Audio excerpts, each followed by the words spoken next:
primero que vamos a hablar es de dos conceptos importantes relacionados a este mundo del método científico, de la ciencia. Lo primero es el conocimiento. De ahí parte todo. ¿Por qué? Porque la investigación es una actividad del ser humano específicamente y está basado en una cualidad del ser humano que es la capacidad de razonar, la capacidad de comprender por medio de la razón, como dice ahí, la naturaleza, cualidades y relaciones de las cosas. A eso se le llama conocimiento. O sea, el ser humano tiene esa capacidad y por tener esa capacidad ha desarrollado este método para poder entonces lograr conocimiento, entendido el conocimiento como la comprensión por medio de la razón de los eventos que suceden en la naturaleza, sus cualidades, o sea, cualidades son el color, la forma, la textura, el tamaño, etc. Y las relaciones, como por ejemplo, yéndome al ámbito de la biología, por ejemplo, cómo un insecto se relaciona con el árbol donde vive. Eso es una relación entre cosas que el investigador le interesa saber. Ahora, él lo que busca justamente es ampliar el conocimiento. El conocimiento es un deseo que entonces tiene todo investigador o todo científico de lograr aumentar ese conocimiento, no solamente para él, sino para toda la humanidad, porque se supone que el punto final de la investigación de cualquier investigador o científico es publicar lo que ha hecho. ¿Okay? Ese es el punto final. Si no lo publica y se lo queda para él solo, eso no tiene mucho valor. ¿Okay? El valor tiene publicarlo, darlo a la sociedad. Muy bien.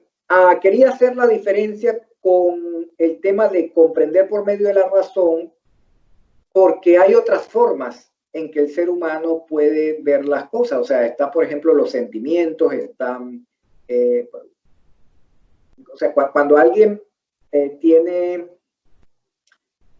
ve un objeto, por ejemplo, va alguien a un parque nacional y ve la naturaleza, pero ve los árboles y ve las plantas y los animales, y simplemente lo que hace es sentir eso, el sentimiento de oye, qué bonito, ¿no?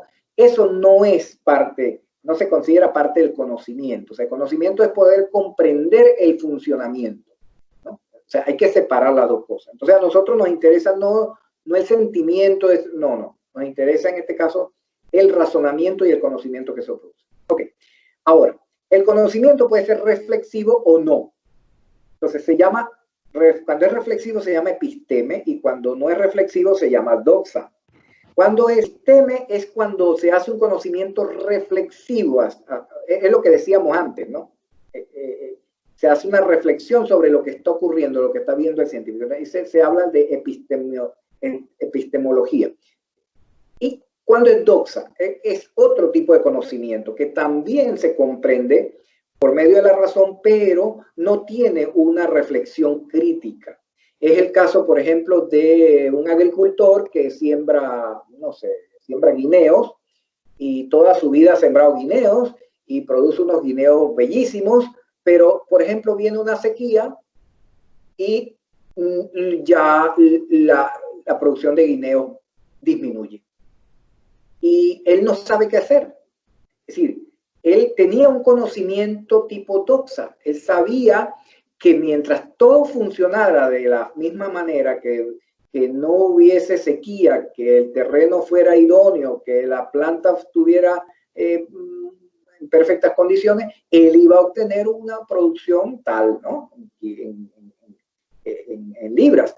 Pero resulta que le movieron un poco las variables del entorno, cambió la cantidad de agua que caía, las plantas dejaron de producir lo que producían. Ahora, ¿qué está pasando ahí? Que él nunca hizo un estudio previo, u otra persona, es científico, por ejemplo, nunca hizo un estudio previo de cómo se comportaban las plantas de guineo cuando le bajaban la cantidad de agua. Entonces, si se hubiera hecho ese estudio crítico, reflexivo, probablemente si baja la cantidad de agua, a lo mejor ya hubieran podido determinar cómo solucionar el problema, ¿no? O cuánta cantidad de agua, por ejemplo, necesitarían transportar para poder regar esa siembra. Entonces, eso es la diferencia entre doxa y episteme. Y el ingeniero, por ejemplo, industrial, o el ingeniero civil, o el arquitecto, esto lo usan a menudo. O sea, tienen que saber separar las cosas, saber cuándo están frente a una cosa que sea epistémica y cuándo están frente a una cosa que sea doxa. ¿Por qué? Porque cuando algo es epistémico, cuando el conocimiento es epistémico, uno está seguro de que hay un estudio por detrás de eso que digamos, da veracidad a lo que uno está diciendo. Hoy en día, con el tema de la crisis que estamos viviendo, asistencial, se ve perfectamente. Ahí hay un ejemplo clarísimo. Hay gente que opina pura doxa. Hay gente que dice, mira, no uses la mascarilla. Otros dicen, usa la mascarilla. Otros dicen, hay que poner tal vacuna. El otro dice, no, no hay que poner tal vacuna. Bueno, ahorita es momento de uno poder decir, bueno, ¿quiénes están basándose en un conocimiento epistémico y quiénes no? Porque si no hay un estudio que me indique que efectivamente algo me produce un bienestar a corto, mediano, largo plazo, ¿no? Y que ya se ha estudiado, pues yo por lo menos lo pongo en duda. O sea, lo pongo en duda porque nada me garantiza que lo que esté diciendo esa persona me va a dar un bienestar. ¿Okay? Entonces, eso es un caso que traigo a colación porque está de moda, o sea, es lo que estamos viviendo y tiene que ver con esto. Ahora bien, ¿qué es ciencia? Ciencia es una especie de base de datos donde se almacenan los conocimientos. Usted dice, bueno, pero ¿cómo es eso de que se almacenan? Bueno, se almacenan en forma de escritos. O sea, la forma en cómo tiene el ser humano de poder ir transmitiendo de generación en generación los conocimientos a través de la forma escrita, ¿no? Escrita hoy en día puede ser digital o puede ser física en papel, o en forma de gráficos, de imágenes, de figuras, ¿no? Entonces, la ciencia es el conjunto de todo eso, el conjunto de conocimiento objetivo y verificable sobre una materia determinada que son obtenidos mediante la observación y la experimentación. Cuando uno habla de ciencia, siempre se tiene que estar consciente de que eso tiene que haber llevado un proceso de estudio, un método y una experimentación en todo caso que me permita saber que eso que yo estoy oyendo, que yo estoy leyendo, tiene un fundamento y que no es simplemente doxa. ¿Okay? Así que ciencia a partir de ahora para ustedes y para cuestiones de una evaluación o cualquier cosa, considérenlo como el conjunto de todos los conocimientos que ha venido adquiriendo la humanidad desde hace cientos de años, desde que comenzó a ir escribiendo, bueno, todo lo que iba consiguiendo, ¿no? Desde los griegos y más atrás todavía, que empezaron a escribir sobre las cosas que iban consiguiendo. O sea, el caso de Arquímedes con sus leyes, el caso de Pitágoras con su ley, el caso de Newton con su ley, el caso de los médicos de hace 300 años con sus nuevos medicinas que fueron descubriendo, y así. Así que todo eso, todo ese cúmulo de información que hay en las bibliotecas, en internet, etcétera, todo eso se llama ciencia. ¿Okay? ¿Para quién es un científico? Una persona profesional que utiliza los principios y métodos de la ciencia para obtener conocimiento. Y es justamente donde yo les decía hace un momento que ustedes tienen que ser capaces, como ingenieros o arquitectos, de poder sentarse con un científico y poder hablar de tú a tú. Entonces, para eso necesitan esta información. O sea, saber cómo es que ellos se manejan para que ustedes puedan en un momento dado, bueno, que les toque gerenciar alguna empresa o algo, bueno, sentarse y decir, mira, ok, yo sé lo que tú hiciste, cómo lo hiciste, entonces explícame cuál es tu resultado y dame fundamento de por qué me estás diciendo eso. Ok. El investigador es una persona más gerencial, es decir, un investigador es alguien que gerencia la ciencia, en el sentido de que la ciencia no se hace de la nada, o sea, la ciencia lleva un proceso, lleva un proyecto asociado. Ese proyecto tiene unos ¿cómo se llama esto? Unos recursos financieros, tienen unos recursos, ¿cómo se llama? Humanos asociados. O sea, ahí hay personas trabajando. Eso no lo hace alguien metido en su casa. Eso se hace en laboratorios. Eso tiene unos costos muy grandes. O sea, cada equipo, cada reactivo, cada encuesta que hay que aplicar, todo eso cuesta un montón de dinero. Entonces, alguien tiene que gestionar eso. Alguien tiene que decir primero cuál es el proyecto que desea desarrollar y ponerlo, como dicen, en blanco y negro, ¿no? O sea, poner números. ¿Cuánto me va a costar? ¿En cuánto tiempo lo voy a desarrollar? ¿Dónde lo voy a desarrollar? Todo eso. Entonces, el investigador es más esa persona, es el gestor de un proyecto de investigación. Todos los países tienen institutos que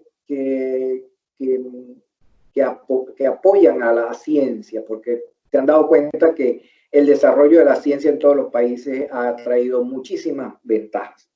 Entonces, por ejemplo, en Panamá, el instituto que está a cargo de la ciencia es CENACYT, y ellos anualmente tienen una cantidad de fondos disponibles para investigación y desarrollo de nuevos proyectos. Entonces, bueno, ¿quién va a ir a CENACYT a pedir el dinero y a decir, mira, esto es lo que yo quiero hacer? Un investigador. Ahora, ¿hay diferencia entre científico e investigador? No, generalmente son los mismos. Generalmente son los mismos, la misma persona, pero en dos roles distintos. Porque el investigador, como les digo, gestiona el proyecto y el científico, el rol de científico es más, bueno, el que hace los análisis estadísticos, el que hace, el que monta los experimentos, el que hace la investigación documental. Son dos roles distintos que puede ser perfectamente la misma persona, que muchas veces se forman equipos de trabajo, 2, 3, 4 investigadores se juntan y hacen un proyecto juntos, ¿no? Bien, ¿hay alguna pregunta hasta acá? ¿Alguna pregunta? No. María Fernanda, José Gabriel, no sé quién más está por ahí. Emily. No, profe, por ahora todo claro. No, profe. María del Pilar, creo que hay dos Marías, María del Pilar y María Fernanda.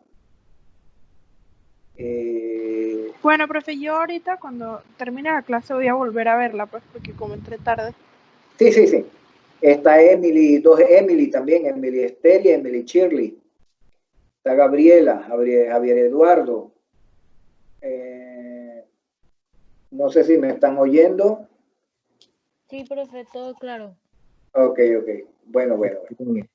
Excelente, excelente. Bueno, miren. Ahora, cuando se hace ciencia, hay que tomar en cuenta esas características que están ahí, que, bueno, también es importante saberlas para efectos de cualquier evaluación, ¿no? Cuando se hace ciencia, esa ciencia tiene que tener algunas características. Por ejemplo, una tiene que ser conocimiento racional. Cuando hablé de conocimiento, ya dije algunas cosas sobre eso, ¿no? Y allí enfatiza de que tiene que ser aquel que se hace a través de la razón, basándose en la realidad y que permite un aprendizaje universal. O sea, hay que aplicar razonamiento, no hay que aplicar emociones, no hay que aplicar sentimientos ni ninguna otra forma de comunicación del ser humano o de interrelación con el medio. No, es la razón. ¿Okay? Siguiente es que es sistemática, es decir, que los acontecimientos de la ciencia vienen uno detrás del otro. O sea, nadie hace ciencia de cero, siempre hay un antes. Entonces, todo investigador tiene que hacer una investigación documental sobre qué han hecho los otros investigadores, por dónde va el tema, que sea cual sea el tema, siempre alguien ha hecho algo antes. Entonces, uno se engancha de ahí, ¿ok? Se engancha de ahí.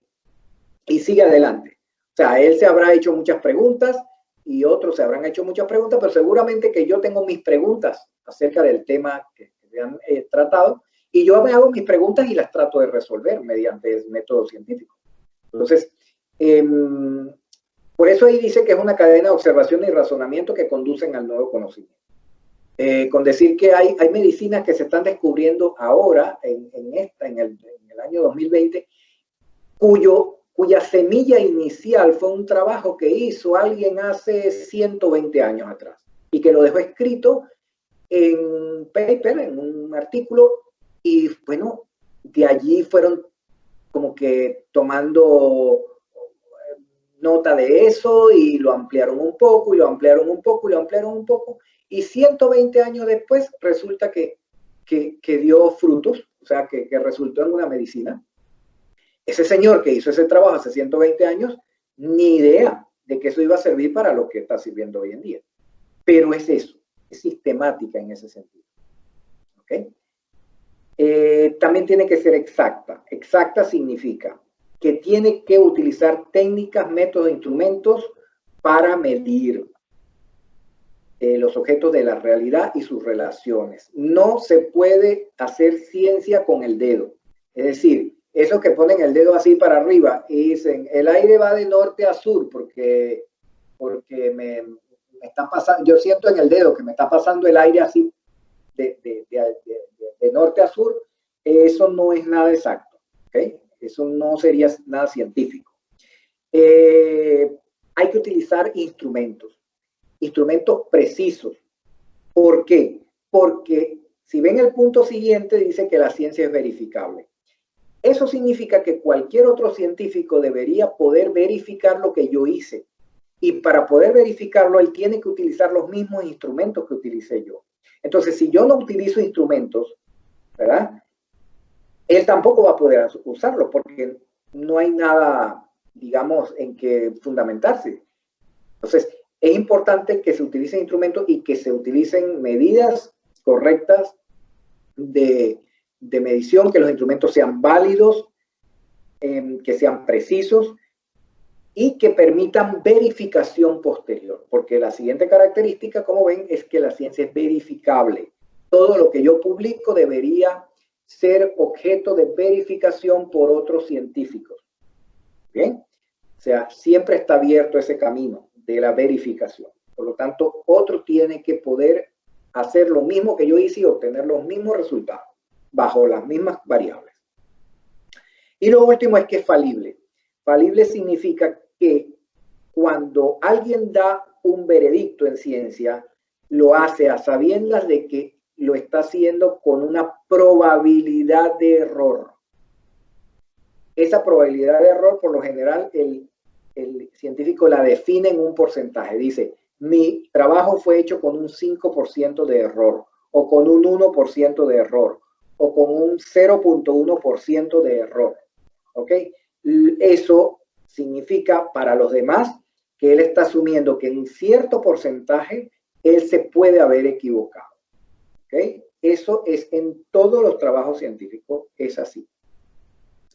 Así que siempre está la posibilidad de la falibilidad de la ciencia. Siempre la ciencia se considera que es falible. Y eso es lo que ha ido haciendo que avance. Porque al saber eso, otro científico viene atrás y dice, ah, mira, a lo mejor si yo cambio determinada variable, puede ser que el resultado me dé distinto. Y entonces caería dentro de ese porcentaje de error del que estamos hablando. Y eso hace que la ciencia avance, ¿no? Porque uno sabe que dentro de ese porcentaje de error, o sea, uno trata de bajar ese porcentaje de error metiendo más conocimiento. ¿Okay? Eso es lo que ocurre. Bien, ¿preguntas hasta acá?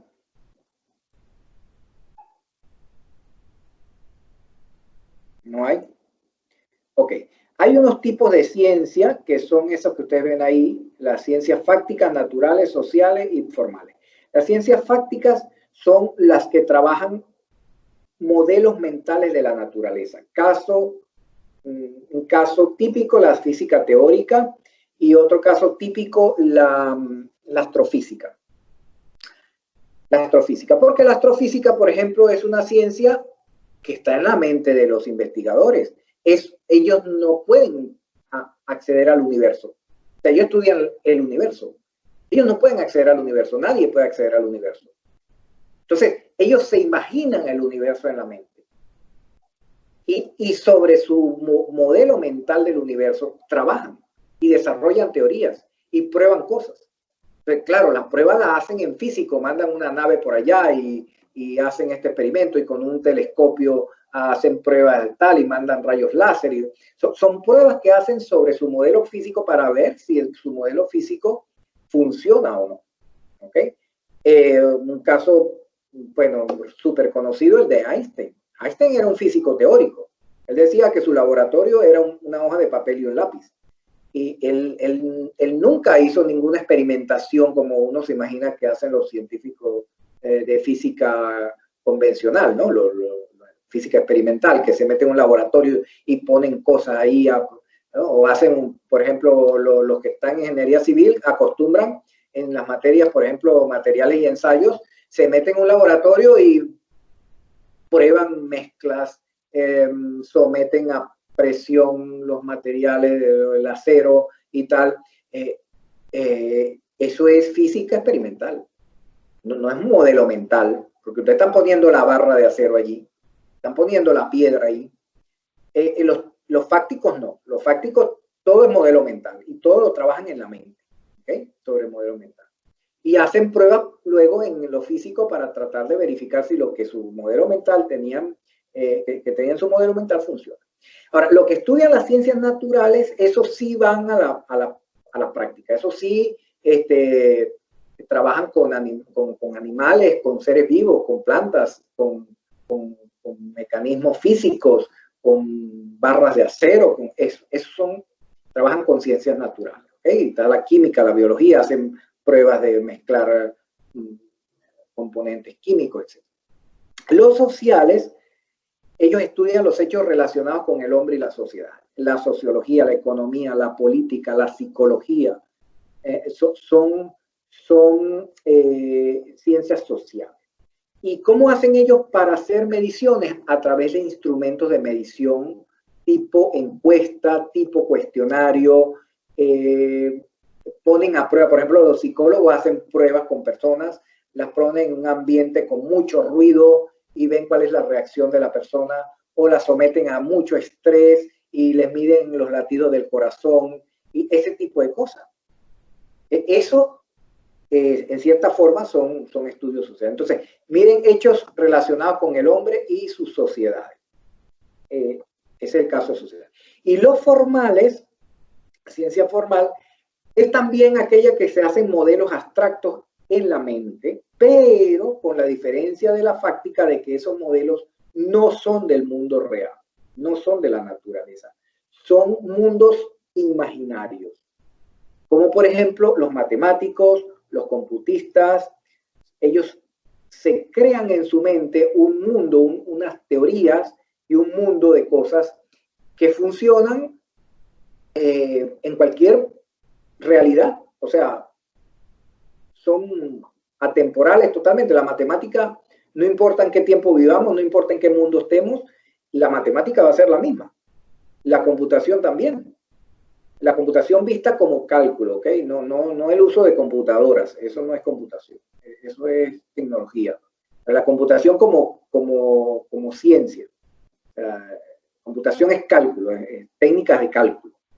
Entonces, esos son ciencias formales. Ahí tienen entonces esas 4 para que las recuerden, las estudien luego y vean las diferencias. Porque, por ejemplo, en una evaluación, lo importante aquí no sería saberse la teoría de memoria. Yo no acostumbro, ¿cómo se llama? Es decir, mis preguntas generalmente son de comparación. O sea,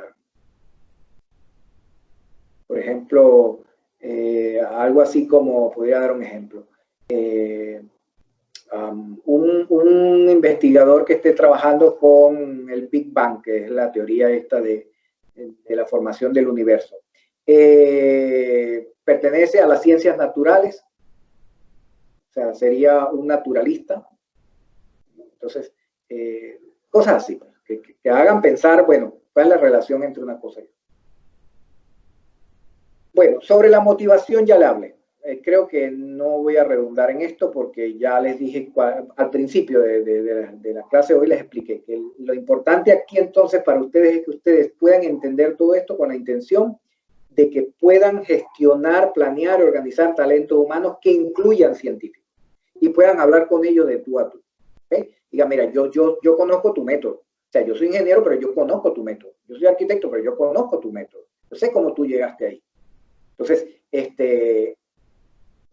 quiero que me dejes este resultado. O cuando lean un documento, sepan si lo que están leyendo es doxa o episteme. Es decir, si lo que están leyendo lo tienen que botar a la basura porque para efecto de una toma de decisión de un gerente, por ejemplo, en el caso de ingenieros industriales, les van a poner en juego un dinero de la empresa. Entonces, no pueden basarse en lo que, ¿sabes?, sopla el viento por la derecha o por la izquierda. Tienen que basarse en números, o sea, en documentos reales que demuestren que lo que están diciendo está fundamentado. Porque si no, tienen alto riesgo de perder dinero allí. Ok. Y por último, para terminar esta parte, está el tema del proceso de investigación. Acá, este es el punto, digamos, de quiebre entre esta clase y la que sigue. ¿Por qué? Porque este proceso de investigación es el que siguen todos los investigadores a nivel mundial. Todos siguen esos pasos que están allí. Son 10 pasos, son 10 pasos.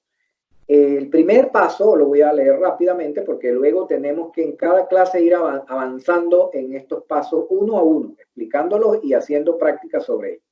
¿Okay? El primer paso es generar la idea, eso es hacer la observación, lo que yo llamaba en las metas la observación. Ahí se genera la idea. Luego hay que hacer un planteamiento del problema, que ya veremos que eso tiene que ver con redactar la pregunta de investigación. Es el tema de la clase que viene. Luego hay que hacer una revisión documental por aquello de que la ciencia es sistemática. Yo tengo que saber qué viene de atrás, quién ha investigado sobre el tema, qué se ha logrado, hasta dónde han llegado. Porque no tiene sentido que descubrir el agua tibia, como dicen, ¿no? Se supone que yo tengo que ir más adelante de lo que ya han hecho. Entonces, yo tengo que revisar la literatura, ver hasta dónde se ha investigado para seguir un poco más adelante, avanzar con el estudio.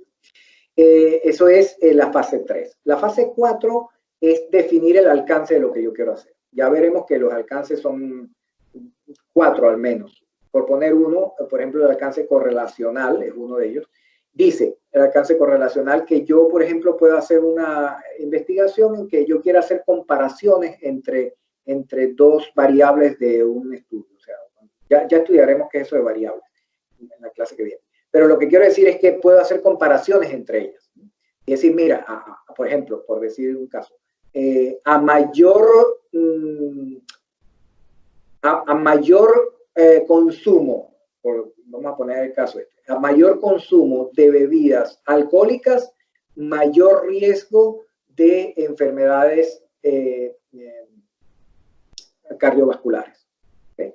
Esa es un alcance correlacional, porque yo estoy correlacionando el consumo de bebidas alcohólicas con riesgo de enfermedades cardiovasculares. Entonces, ahí estoy haciendo correlación. Y eso es uno de los alcances. Ya estudiaremos que hay al menos 4, que haremos más ejemplos de eso más adelante. La fase 5 es la elaboración de las hipótesis. Y la hipótesis para un investigador es fundamental, porque la hipótesis es una especie de respuesta primitiva que él le da a su investigación. Y después, a partir de la fase 5, es decir, de las 6 en adelante, es lo que vas a tratar de demostrar que esa hipótesis, ese planteamiento que él está haciendo es verdad o falso. O sea, el mismo investigador se pone a prueba él mismo. En la fase 5 él se pone a prueba. Él dice, yo voy a asumir esta posición y a esa posición se le llama una hipótesis.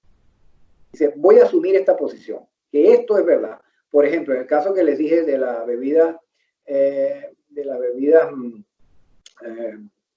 los licores y las enfermedades cardiovasculares, él puede asumir esa que yo dije, a mayor cantidad de bebidas que tome la persona, mayor riesgo. Él puede asumir eso. Puede ser que sea mentira o puede ser que sea verdad. Pero justamente la fase 6 a 10 es donde él va a trabajar esa posición para él poder demostrar que tiene razón o resulta que es falso. Bueno, si resulta que es falso, también está bien, porque demostró una realidad, o sea, es un conocimiento también. No es que porque no la hipótesis que se había planteado no es cierta, va a decir mi trabajo no sirvió. No, porque tanto conocimiento es que sea verdad como que sea mentira. O sea, eso es así. Ahora, en la fase 6, para probar esa hipótesis, entonces él tiene que hacer un diseño de una investigación. Ese diseño es montar el experimento o levantar datos, por ejemplo, hacer las encuestas, etcétera, etcétera. Todo eso se estudia en la fase 6. Luego de eso tiene que hacer definir una muestra sobre la cual va a trabajar. ¿Okay? O sea, no es posible hacer un estudio sobre todas las personas que beben licor. No es posible. Así que tiene que tomar un subconjunto de las personas que beben licor y probar para ver si esas personas tomando licor, no sé, durante un tiempo, digamos, 6 meses consecutivos, tanta cantidad de licor al día, esa persona a los 6 meses, ¿cómo se llama? Generan enfermedades cardiovasculares. Entonces, esa es la muestra, el grupo de personas sobre la cual va a trabajar. Eso hay que definirlo. Y hay unos cálculos para hacer eso. O sea, hay unas fórmulas para determinar cuántas personas hay que hacer la experimentación.